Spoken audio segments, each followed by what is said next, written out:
What would you do if you woke up one morning, and your voice was just gone? Not sick. Not tired. Just silent. And what if that silence held a secret so powerful, it would change millions of lives? This is the true story of a woman who couldn't speak. But somehow, her story was heard around the world. Comment below, could you survive without your voice for even one day? Stay with me. Because what happens next, you won't believe. She woke up on a Tuesday. Just like any other Tuesday. The alarm went off at 6:47 a.m. She reached over to turn it off. And she tried to say good morning to her husband sleeping next to her. But nothing came out. She tried again. Nothing. Not a whisper. Not a sound. Just air. Her husband didn't notice. He never did anymore. After 23 years of marriage, they'd become strangers who shared a bed. She went to the bathroom. Looked in the mirror. And she tried to scream. Silence. Her hands started shaking. Her heart pounding. She grabbed her throat, checking for pain, for swelling, for anything. But there was nothing wrong. At least, nothing she could see. She tried to wake her husband. Shaking him. Pointing at her throat. He barely looked up. You're probably just losing your voice. Take some tea. I've got an early meeting. And he left. Just like that. She stood there in the empty house, completely alone, with no voice, and no one who cared enough to notice. Comment below, have you ever felt invisible in your own life? But here's what she didn't know yet. This silence? It wasn't random. It was the beginning of something that would expose a truth she'd been hiding for decades. 3 days passed. Still no voice. She finally drove herself to the doctor. Alone. Because asking for help felt like admitting weakness. The doctor ran tests. Looked down her throat. Checked her vocal cords. Everything looked perfect. Physically, the doctor said, there's nothing wrong with you. She grabbed a pen. Wrote on a notepad, then why can't I speak? The doctor leaned back. And asked a question that changed everything. When was the last time you said what you really felt? She stared at those words. The doctor continued, sometimes our bodies hold on to things our minds won't let us say. Trauma. Fear. Secrets we've buried so deep, they silence us from the inside. She felt her eyes burn with tears. Because the truth was, she couldn't remember the last time she'd spoken her truth. Not to her husband who ignored her. Not to her grown children who rarely called. Not even to herself. The doctor wrote something down and slid it across the desk. There's a support group. For people dealing with complicated situations. You don't have to talk. You can just listen. But I think you should go. She looked at the paper.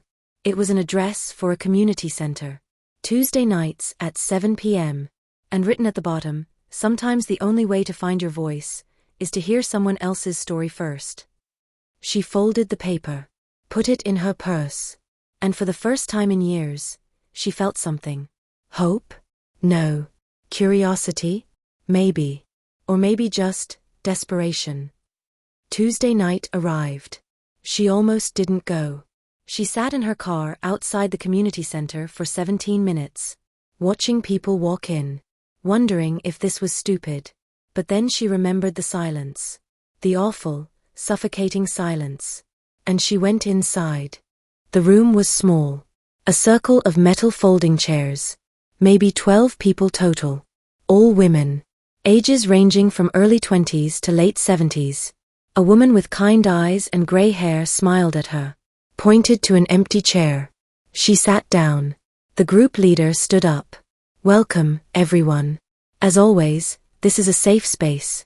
You can share. You can listen. Or you can just be here. Whatever you need. One by one, women started talking. A young woman in her 20s, my boyfriend tells me I'm crazy. That I'm too sensitive. That I'm lucky he even stays with me. A middle-aged woman, I haven't left my house in 6 months. Not because I can't. But because, he says I embarrass him when I do. An older woman, hands trembling, I've been married 42 years. And I just realized. I don't know who I am without him telling me. Comment below, If you've ever felt trapped, just type I understand. And then, the group leader looked at her. Would you like to share? She opened her mouth. Still nothing. She pulled out her phone. Typed, I lost my voice. But I think I gave it away a long time ago. The leader read it aloud. And something happened. Every single woman in that room nodded. Because they understood. After the meeting, 3 women approached her. One handed her a notebook. Write, she said. Write everything you never said. Every feeling you buried. Every word you swallowed. Write it all down. Another woman squeezed her hand. You're not alone anymore. And the third woman just looked at her with tears in her eyes and whispered, thank you for being brave enough to show up. She drove home that night with a notebook on the passenger seat. And for the first time in years, she felt less alone.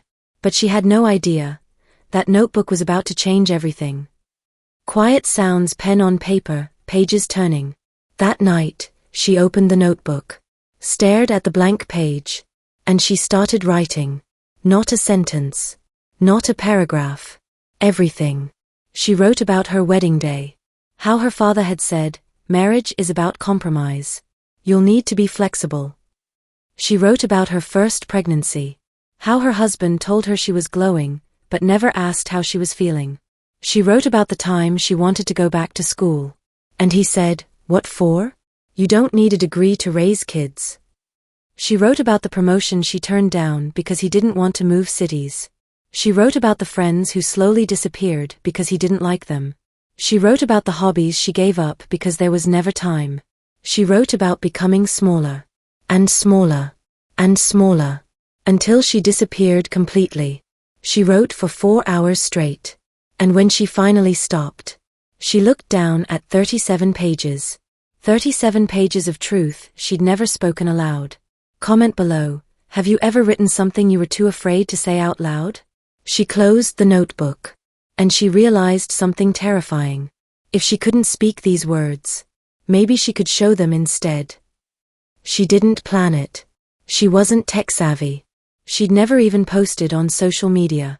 But something inside her said, someone needs to see this. So she did something crazy. She took out her phone, propped it up on the kitchen table, and she held up the notebook. She woke up the next morning to 14,000 notifications. Her hands trembled as she opened her phone.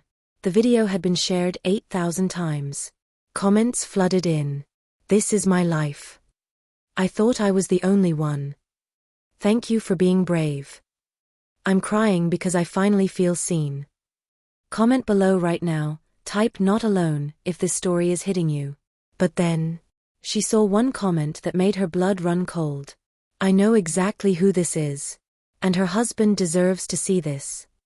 She stared at that comment. Her heart stopped. Someone recognized her? How? She didn't show her face. Didn't use her name. But then she looked closer at the video. In the corner of one frame, you could see it. The edge of her kitchen counter. A specific blue tile pattern. A pattern she'd posted about years ago when they renovated. Someone from her real life knew. She heard the front door open. Her husband was home early. Her phone was still in her hand. The video still playing. Hey, he called out. Where are you? She froze. His footsteps came closer. What are you doing? Why are you, what's that? He looked at her phone. She tried to pull it away, but he grabbed it. And he saw it. His face went white. Then red. What the hell is this? She opened her mouth. Still nothing. You put our private life online? You made me look like what? Some kind of villain. She grabbed her phone. Typed quickly, this isn't about you. It's about me. He laughed. A cold, bitter sound. Not about me? Everyone is saying I'm controlling. Abusive. Do you know what my co-workers are going to say? My friends. She typed again, is that what you're worried about? What people think of you? He stared at her. And for the first time in 23 years, he really looked at her. You've embarrassed me, he said quietly. After everything I've given you. Everything I've provided. This is how you repay me. She felt tears streaming down her face. But she stood up. And she typed one more thing. I can't speak. But I finally said what I needed to say. And I'm not taking it back. She grabbed her keys. And she walked out. Comment below, would you have the courage to walk away? She didn't know where she was going. But she knew she couldn't stay. She drove for 2 hours. No destination. Just away. She ended up at a rest stop. Sitting in her car. Wondering what the hell she'd just done. Her phone wouldn't stop buzzing. Messages from her husband, come home. Let's talk about this. You're being dramatic. But also, messages from strangers. I left today because of your video. You gave me the strength to call a hotline. You saved my life. She sat there reading message after message. Women thanking her. Sharing their own stories. And she realized something. By losing her voice, she'd helped thousands of women find theirs. But now what? She had no plan. No money of her own, just a credit card in her name that he monitored. She pulled up the number the doctor had given her. The support group. She sent a text, I left. I don't know what to do now. The response came within 2 minutes. There's a place. Women helping women. I'll send you the address. They'll help you figure this out. An address appeared. A women's shelter. 40 minutes away. She stared at it. A shelter. Her. A woman with a nice house and a good marriage. But that's what everyone thought, wasn't it? She started driving. When she arrived, a woman in her 50s answered the door. No judgment. No questions. Just, come in. You're safe here. That night, she slept in a small room with a twin bed and a window facing a garden. And for the first time in decades, she felt free. Comment below, freedom sometimes means starting over. Agree or disagree. But the story? It was just beginning. While she slept in that shelter, her video was exploding. 1 million views. 2 million. 5 million. News outlets started covering it. The silent story that's breaking the internet. Woman without a voice speaks volumes. Viral video sparks national conversation about invisible abuse. Women's organizations shared it. Celebrities shared it. Survivors shared it. It wasn't just a video anymore. It was a movement. Within 72 hours, it had been viewed over 40 million times. The hashtag #FindYourVoice was trending worldwide. Women were posting their own stories, their own notebooks, their own truths. Support groups were forming in every city. Hotlines were overwhelmed with calls. But she didn't know any of this. Because she'd turned off her phone. She was sitting in the shelter's common room, drinking coffee with 3 other women. They were teaching her about resources, legal aid, financial independence, therapy. One woman, who'd been there 6 months, said, "You think leaving was the hard part. But rebuilding? That's where the real strength shows." She nodded. Wrote in her notebook, "What if I'm not strong enough?" The woman smiled. "You left. That's the hardest thing you'll ever do. Everything else? That's just one step at a time." 3 days later, a social worker knocked on her door. "There's someone here to see you. Says it's important." She walked to the lobby. And standing there was a producer from a major television network. "I've been trying to reach you," the producer said. "Your video. It's changed everything. We want to tell your story. On national television. If you're willing."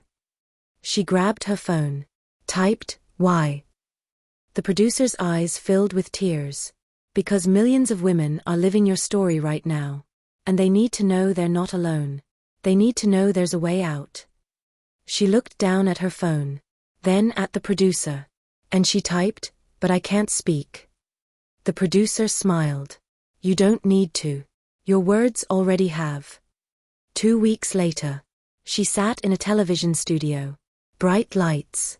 Cameras. A national audience of millions waiting. The host, a woman known for telling hard truths, sat across from her. Thank you for being here, the host said. I know this isn't easy. She held up a card. Thank you for letting me share. The interview began. The host read from her notebook, word for word, truth by truth, and she sat there, silent, as her story was told to the world. But then, the host asked, what do you want people to know? Right now. What's the most important thing? She picked up her pen, started writing. The camera zoomed in on her words. For 23 years, I thought I was being a good wife by staying quiet. I thought putting others first meant I was selfless. I thought sacrifice was love. But silence isn't peace. It's erasure. And I'm done being erased. The host's voice cracked. What would you say to women watching this right now who see themselves in your story? She wrote one more sentence. Your voice matters. Even if no one's been listening, it still matters. And it's not too late to use it. The host wiped tears from her eyes. We're going to put resources on our website. Hotlines, shelters, legal aid, support groups. If you need help, please reach out. The camera held on her face as the show went to commercial. And she broke down crying. Because she'd done it. She'd told her truth. Without saying a single word. Comment below, who in your life needs to hear this message? Tag them. But then, something happened that no one expected. She was back at the shelter. It had been 4 weeks since she lost her voice. She was in her room, packing. Because she'd found an apartment. A small 1-bedroom. Her own space. With money from a victim's assistance fund and a part-time job at a bookstore that didn't ask questions. She was humming along to a song on the radio. And then, she heard it. A sound. Coming from her own throat. Music stops, shocked silence. She froze. Tried it again. A hum. Quiet. Rusty. But there. Her hand flew to her throat. She opened her mouth. Hello. It was weak. Scratchy. Like she hadn't used it in years. But it was there. Her voice. She started laughing. And crying. And she couldn't tell which was which. She ran to the common room where other women were sitting. I can speak. They jumped up. Screaming. Crying with her. Say it again. My name is. She paused. Because she realized something. She'd always introduced herself as someone's wife. Someone's mother. But who was she? She took a breath. My name is me. Just me. And I'm finding out who that is. The women hugged her. Celebrated with her. But she needed to make a call. She picked up her phone. And she called the producer. Hello? The producer answered. And she said in her raw new voice. It came back. My voice. It came back. The producer gasped. Oh my God. We need to film this. Will you come back? Will you speak? She thought about it. Yes. But not for myself. For every woman who still can't. 1 week later. Same studio. Same host. Same cameras. But everything was different. Because this time, she could speak. The host introduced her. You all know her story. The woman who couldn't speak but whose silence said everything. Well, she's back. And she's ready to talk. The audience erupted. She sat down. Nervous. Her voice still shaky. Thank you, she said, and her voice cracked. The host smiled. How does it feel? Terrifying, she laughed. I haven't used my voice in so long. I forgot what it sounds like. What do you think made it come back? She thought carefully. I think, my voice came back when I stopped needing permission to use it. When I stopped waiting for someone to say it was okay to speak. When I finally believed. I was worth listening to. The audience was silent. Hanging on every word. What would you say to your husband if he's watching? She took a breath. I'd say, I don't blame you. Not entirely. Because I handed you the power. I stayed quiet. I made myself small. And I taught you that's who I was. But I also want you to know. I'm not that person anymore. And I hope you can look at yourself and ask, why did you need me to be? The host leaned forward. And what would you say to the millions of women who reached out to you? She looked directly at the camera. I'd say, if you're in a relationship where you can't be yourself, that's not love. That's captivity. If you're afraid to disagree, afraid to have opinions, afraid to take up space, please hear me when I say this. You are not crazy. You are not too sensitive. You are not asking for too much. You are being silenced. And you deserve better. And if you've lost your voice like I did, here's what I learned. Sometimes we lose our voices because we need to remember how precious they are, how powerful they are, and how much the world needs to hear them. So speak. Even if your voice shakes. Even if no one listens at first. Even if you're terrified. Because your story, someone needs to hear it. The audience stood up, applauding, crying, and she sat there, with her voice. Finally. Comment below, drop a speaking head if you're ready to speak your truth.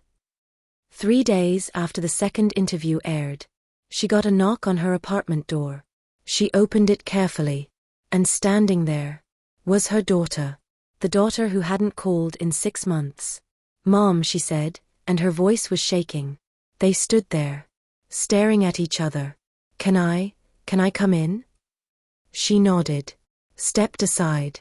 Her daughter sat on the small couch, looking around the tiny apartment.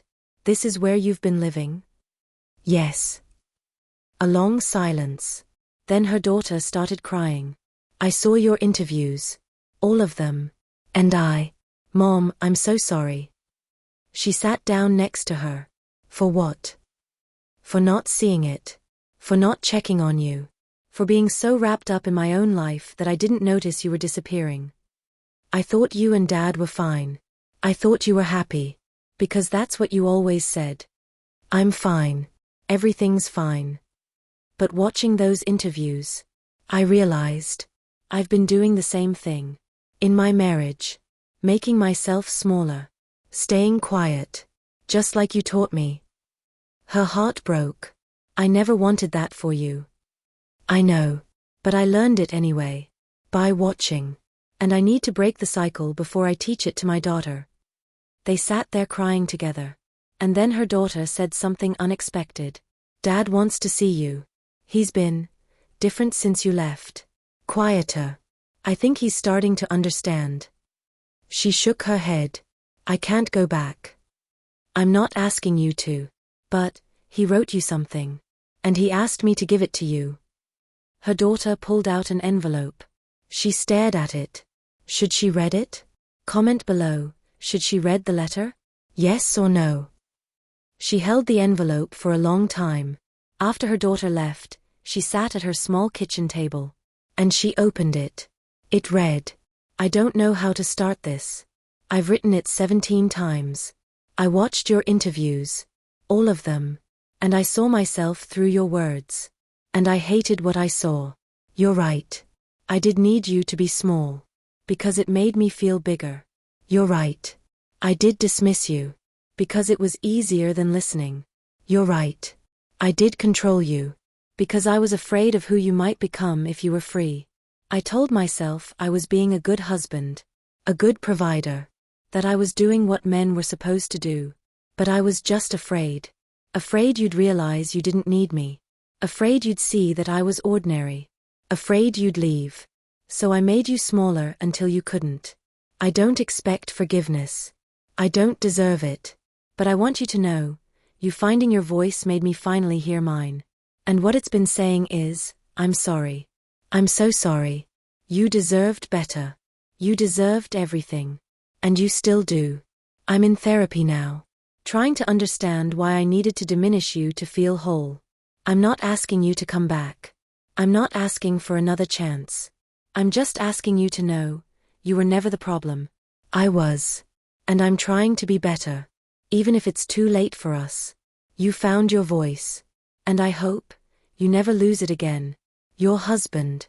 She set the letter down. And she cried. Not because she wanted to go back. But because she finally got what she'd waited 23 years for. him to see her. But here's the thing about healing. Sometimes the apology comes, and you still don't go back, because you've already moved forward. 6 months later, she stood in front of a conference room. 50 women sat in chairs, looking at her. This was her support group now, the one she facilitated every Tuesday night, just like the one that saved her life. "Welcome," she said, her voice steady now, strong. "This is a safe space. You can share your story. You can listen. Or you can just be here."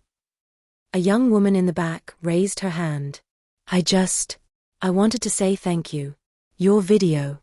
It made me leave 3 months ago. And I'm still scared every day. But I'm also alive. Really alive. For the first time." She smiled. That's all we can ask for. To finally be alive in our own lives. After the meeting, she drove home. To her apartment. Her space. She'd enrolled in college. At 48 years old. Studying social work. Her daughter called her every Sunday now. Sometimes brought her granddaughter over. Her son had reached out last month. They were taking it slow. But they were talking. Her phone buzzed. A message from the shelter. "New woman came in tonight. She saw your interview. She left because of you. She's safe now." She stared at that message. And she realized. Losing her voice was the best thing that ever happened to her.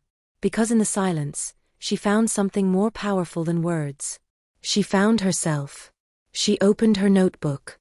The same one from that first night. And on a new page, she wrote, "To every woman reading this. Your voice is your power. Your story is your truth. Your silence is not your strength. And you are never, ever alone. Speak. Even if your voice shakes. Because the world is waiting to hear you." This is her story. But maybe, it's your story too. Drop My Story Matters if you're ready to speak your truth. Because here's what she learned. Sometimes we have to lose our voices. To remember how powerful they really are. And sometimes the loudest message is spoken in silence. Thank you for listening to her story. Now, what's yours?